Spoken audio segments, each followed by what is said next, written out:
नमस्कार दोस्तों, स्वागत है आपका अनुपम मैथ्स एकेडमी में। प्राचीन भारत के इतिहास की सीरीज में आज हम देखेंगे पुष्यभूति वंश को, परवर्ती गुप्त शासकों को और यशोवर्मन को। आप ध्यान रखेंगे कि जो पुष्यभूति राजवंश है, इसका सबसे प्रतापी राजा हमको हर्षवर्धन मिलता है, जिसके विषय में हम अलग से एक वीडियो लेकर आएंगे, क्योंकि इसी से संबंधित प्रश्न बार बार परीक्षाओं में पूछे जाते हैं। इस वीडियो में हम समझेंगे कि किस तरह से इन राजवंशों का उदय हुआ और अपनी शासन व्यवस्था को इन्होंने किस प्रकार से स्थापित किया। तो मैं अनुपम तिवारी स्वागत करता हूं आपका अपने इस YouTube चैनल पर। आइए जानते हैं प्राचीन भारत के इन प्रमुख वंशों के विषय में। हम देखते हैं पुष्यभूति राजवंश को। तो थानेश्वर के क्षेत्र में इनका शासन होता है पुष्यभूति, प्रभाकर वर्धन, राज्यवर्धन और हर्षवर्धन, यह इसके प्रमुख शासक मिलते हैं। हर्षवर्धन सबसे इंपॉर्टेंट है। पुष्यभूति राजवंश गुप्त साम्राज्य के बाद उत्तर भारत के क्षेत्र में सबसे विशाल राज्य को स्थापित करने वाला वंश है। इसके बाद हम देखें परवर्ती गुप्त शासकों को। तो मगध के क्षेत्र में इनका शासन है।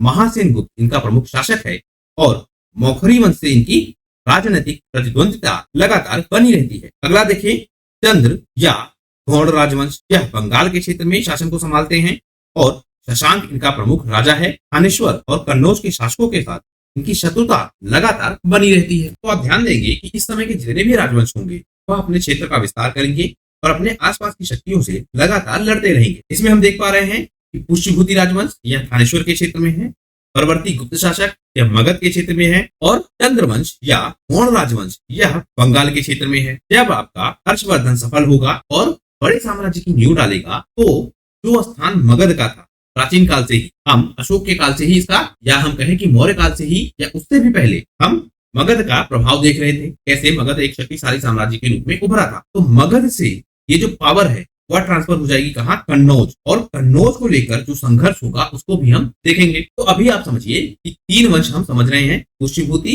परवर्ती गुप्त शासक और गौड़ राजवंश। अगर हम देखें पुष्यभूति राजवंश, तो यह इनका शासन क्षेत्र है जो अपने चरम पर स्थापित होता है। यहाँ आप ध्यान देंगे कि ये आपकी नर्मदा नदी है जो सीमा रेखा का काम करती है। तो पुष्यभूति राजवंश के विषय में हम देखें तो दिल्ली के उत्तर में जो थानेश्वर क्षेत्र है वहां पर इनका शासन है और प्रभाकर वर्धन के सिंहासन रोहण के बाद यह प्रभावशाली हमको दिखता है। और यह बात हमको पता कहां से लगती है?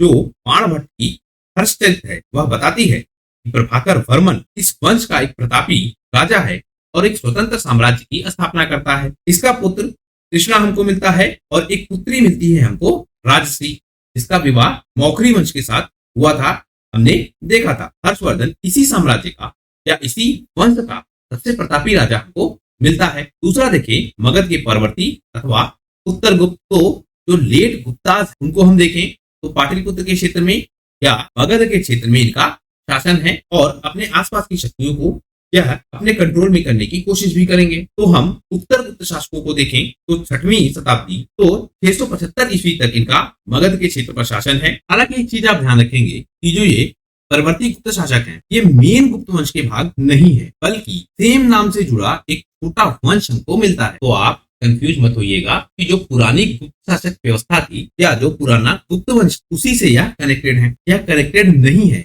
बल्कि सेम उपनाम से एक वंश हमको मिलता है। प्रारंभ में यह गुप्तों के सामंत होते हैं और बाद में अपनी स्वतंत्र शासन व्यवस्था स्थापित करते हैं। गया के निकट असफगढ़ से प्राप्त शिलालेख को अगर हम देखें तो इस वंश के शासकों की वंशावली हमको मिलती है। असफगढ़ का जो शिलालेख है वह बताता है इस वंश के शासकों के विषय में, जिसमें कृष्णगुप्त, हर्षगुप्त, जीवितगुप्त, कुमारगुप्त, दामोदर गुप्त, महासेन गुप्त, माधव गुप्त और आदित्य सेन गुप्त, यह सारे शासक हमको मिलते हैं। जो असफगढ़ का अभिलेख है यह और भी बहुत सारी चीजों का वर्णन करता है, बहुत सारी ऐतिहासिक साक्ष्यों के विषय में या ऐतिहासिक तथ्यों के विषय में हमको बताता है। यह बताता है कि हर्षगुप्त को हुणों के साथ युद्ध करना पड़ा था। हमने देखा था हुणों का आक्रमण और उसने किस तरह से भारतीय सामाजिक व्यवस्था को पूरी तरह से परिवर्तित कर दिया था। तो हर्षगुप्त को हुणों के साथ लड़ना पड़ा था। जो जीवित गुप्त है, इन्होंने नेपाल के लिच्छवियों के साथ और बंगाल के गौड़ शासकों के साथ युद्ध किया था। जो जीवित गुप्त का उत्तराधिकारी है कुमारगुप्त, इसने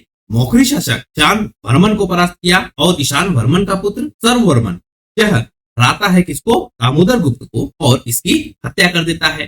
तो दामोदर गुप्त के साथ ही यह उत्तर गुप्त काल समाप्त होता है। इस वंश का सबसे शक्तिशाली शासक हमको आदित्य सेन मिलता है और इसने मगध के क्षेत्र पर 672 ईस्वी तक शासन किया, महाराजाधिराज की उपाधि धारण की और इसके साम्राज्य में जो मगध का क्षेत्र है, अंग का क्षेत्र है और बंगाल का क्षेत्र है, यह पूरा क्षेत्र आता है। और हम यह भी मानते हैं कि जो पूर्वी उत्तर प्रदेश का क्षेत्र है वह भी इसमें शामिल हो सकता है। परम भागवत की इसने उपाधि ली और विष्णु मंदिर का भी निर्माण करवाया। अगर हम देवगढ़ के मंदिर को देखें तो वहां एक अभिलेख हमको मिलता है, जिससे यह पता लगता है कि जो चोल राज्य है उन पर भी इसने विजय की या उनको भी इसने हराया।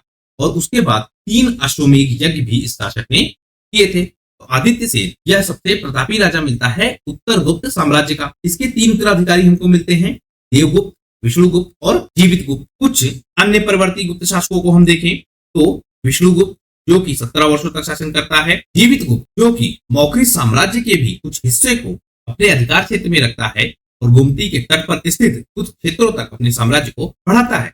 हालांकि इसके उत्तराधिकारी कौन है यह हमको ज्ञात नहीं है। इस जीवित गुप्त ने 8वीं शताब्दी के आसपास जो कन्नौज का क्षेत्र है और जो वहां का राजा है यशोवर्मन के खिलाफ भी युद्ध लड़े और अपने विजय अभियान को जारी रखा। इसने गौड़ क्षेत्र में भी, मगध के क्षेत्र में भी, इन दोनों क्षेत्रों में एक एक राजाओं को हराया है। अर्थात गौड़ क्षेत्र पर भी इनका अधिकार है, मगध के क्षेत्र पर भी इसने अपनी शासन व्यवस्था को स्थापित करने का प्रयास किया।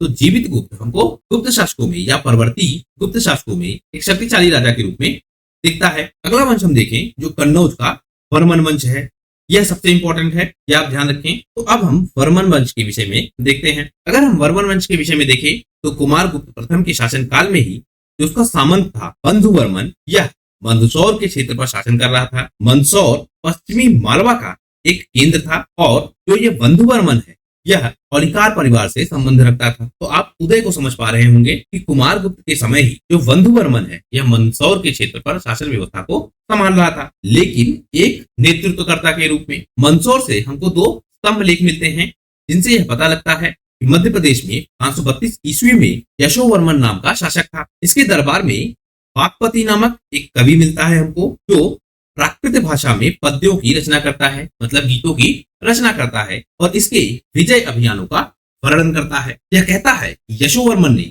उत्तर एवं दक्षिण के सभी क्षेत्रों को जीत लिया था। हालांकि यह अतिशयोक्ति रखती है, मतलब यह जरूरत से ज्यादा बढ़ा चढ़ाकर दिखाया जाता है, लेकिन इसने आसपास के क्षेत्रों पर अधिकार स्थापित करने का प्रयास किया, ऐसे वर्णन हमको मिलते हैं। जब भी हम इन दरबारी कवियों को देखेंगे तो ये जो दरबारी कवि हैं, जैसे अभी हम देख रहे हैं वाक्पति को, तो ये सारे दरबारी कवि अपने राजा की प्रशंसा में काफी बढ़ा चढ़ाकर अपने रचनाओं में दिखाते हैं। तो इसी तरह से वाक्पति ने भी दिखाया किसको, यशोवर्मन को। परंतु कुछ साक्ष्य ऐसे हैं जो यह बताते हैं कि इसने वास्तव में पूर्व के क्षेत्र में अपने साम्राज्य का विस्तार किया था। नालंदा के क्षेत्र से हमको एक शिलालेख मिलता है जो यह दर्शाता है कि मगध के क्षेत्र पर भी उसका अधिकार था। और इस अभिलेख से हमको यह भी पता लगता है कि शायद यशोवर्मन ने जो बंगाल का क्षेत्र है और जो गौड़ शासक है वहां के, उनको भी शायद परास्त किया था। ये जो आपका मंदसौर शिलालेख है, इससे हमको इसके दक्षिण विजय के भी कुछ साक्ष्य मिलते हैं। मतलब दक्षिण भारत के कुछ क्षेत्र पर भी यशोवर्मन ने अधिकार किया था। जो पुलकेशिन का प्रपौत्र है, मतलब पोते का पुत्र है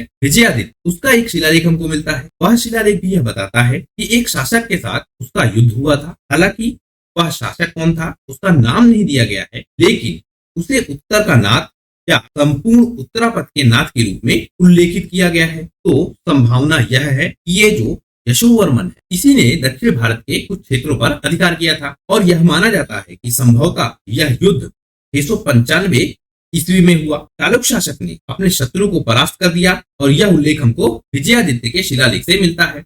तो देखिए, चालुक्य शासक भी स्वयं की प्रशंसा करेंगे, अपने शिलालेखों में खुद को बढ़ा चढ़ाकर दिखाएंगे। यह इतिहास में समस्या आपको बार बार मिलेगी, लेकिन इससे हम यह समझ पा रहे हैं कि युद्ध हुआ था और युद्ध हुआ कहाँ, गंगा यमुना दोआब में। अब हम समझना चाहें कि जो यशोवर्मन का दक्षिणी अभियान था उसके विषय में जो चालुक्य शासक विजयादित्य है वह किस प्रकार के वर्णन देता है। यशोवर्मन का वर्णन यह है कि वह कहता है कि उसने इस युद्ध में इसे बंदी बना लिया। तो यशोवर्मन वह शासक है जिसने विजयादित्य को हराया और दक्षिण में अपने साम्राज्य का विस्तार किया। इस शासक को हराने के बाद इसको बंदी बना लिया। यशोवर्मन का उल्लेख हमको चीनी साहित्य में भी दिखता है। जो यशोवर्मन है इसकी पहचान ईशा फुमो, मतलब केंद्रीय भारत के शासक के रूप में हमको मिलता है। इसका मंत्री बौद्ध भिक्षु पुतासीन, या जिसको बुद्ध सेन के नाम से जाना जाता है, जिसको चीनी दरबार में भेजा गया था कब, 731 ईस्वी में। अब देखिए इस समय क्या होगा, अरब आक्रमण होंगे या हम कहे पश्चिम से आक्रमण होंगे। इन आक्रमणों से सुरक्षा के लिए चीन के क्षेत्र में मदद मांगी जाएगी, मतलब जो चीन के शासक हैं उनसे मदद मांगी जाएगी और उनको यह समझाने का प्रयास किया जाएगा कि ये जो पश्चिम से आक्रमण हो रहे हैं क्या आपके ऊपर भी भविष्य में हो सकते हैं, तो अभी हमको मिलकर इनसे लड़ना चाहिए। ऐसे वर्णन आपको बार बार मिलेंगे। इन्हीं वर्णनों में हम देखें तो जो कश्मीर का शासक है ललितादित्य, एक बहुत प्रतापी राजा है, इसके विषय में भी हम डिटेल से देखेंगे। तो ललितादित्य ने 736 ईस्वी में चीन में अपना एक दूत भेजा था और ये बताया था यशोवर्मन और वह एक मित्र हैं और दोनों आपस में मिलकर बाहरी शक्तियों का सामना कर रहे हैं और उसमें यह चीन का समर्थन चाहते हैं। तो आप समझिए, एक तो पश्चिम से आक्रमण हो रहे थे, दूसरा जो तिब्बत का क्षेत्र है या तिब्बत के शासक हैं वह भी अपने साम्राज्य का विस्तार कर रहे थे और इन दोनों के खिलाफ, मतलब अरब शासकों के खिलाफ और तिब्बतियों के खिलाफ यह चीनी सहायता चाहते थे या चीनियों की सहायता चाहते थे। यशोवर्मन और ललितादित्य, इन दोनों के मध्य अगर हम संबंध को समझना चाहें तो दोनों प्रारंभ में मित्र हैं, अरब और तिब्बतियों के खिलाफ लड़ना चाहते हैं साथ मिलकर। और यह हमको मिलता कहां से है, जो चीन में इन्होंने सहायता के लिए पत्र लिखा है उससे। हालांकि चीन की सहायता नहीं मिलती है, लेकिन उसके बावजूद यशोवर्मन सिंध में अरबों के खिलाफ विजयी हो जाता है और ललितादित्य और यशोवर्मन मिलकर सफलतापूर्वक विदेशी शक्तियों से लड़ते हैं। ललितादित्य ज्यादा प्रभावशाली होगा तिब्बतों के खिलाफ या तिब्बतियों के खिलाफ, यशोवर्मन ज्यादा प्रभावी होगा अरबों के खिलाफ। तो दो तरफ से आक्रमण हो रहे थे, पश्चिम से। पूर्व के आक्रमण को ज्यादा महत्वहीन करता है ललितादित्य और पश्चिम के आक्रमण को ज्यादा महत्वहीन करता है यशोवर्मन। और इस समय दोनों हमको मित्र के रूप में मिलते हैं, लेकिन बाद में यह मित्रता टूट जाती है और राजतरंगिणी, जो कि कल्हड़ की रचना है, वह बताती है यशोवर्मन और ललितादित्य इन दोनों के मध्य भी संघर्ष हो जाता है। राजतरंगिणी कहती है यशोवर्मन ललितादित्य के हाथों हार जाता है और अपना साम्राज्य ललितादित्य के अंडर खो देता है। हालांकि राजतरंगिणी यह स्पष्ट नहीं करती है यशोवर्मन मारा गया या नहीं मारा गया। तो यशोवर्मन का जो शासनकाल है वह 700 से लेकर 740 ईस्वी तक हम देख पाते हैं। तो इस तरह से जो उत्तर गुप्त काल के कुछ वंश हैं उनको हमने देख लिया है। इस पूरी वीडियो सीरीज में आपको 2-3 वीडियो मिलेंगी, तब जाकर आप उत्तर गुप्त काल के सभी वंशों को जान पाएंगे। आशा करता हूँ यह वीडियो आपके परीक्षा के लिए उपयोगी सिद्ध होगा। अगर यह वीडियो आपको अच्छा लगा हो तो प्लीज शेयर कीजिए अपने दोस्तों के साथ, सब्सक्राइब कीजिए इस चैनल को। आपका हमसे जुड़ने के लिए बहुत बहुत धन्यवाद। आपका दिन शुभ हो।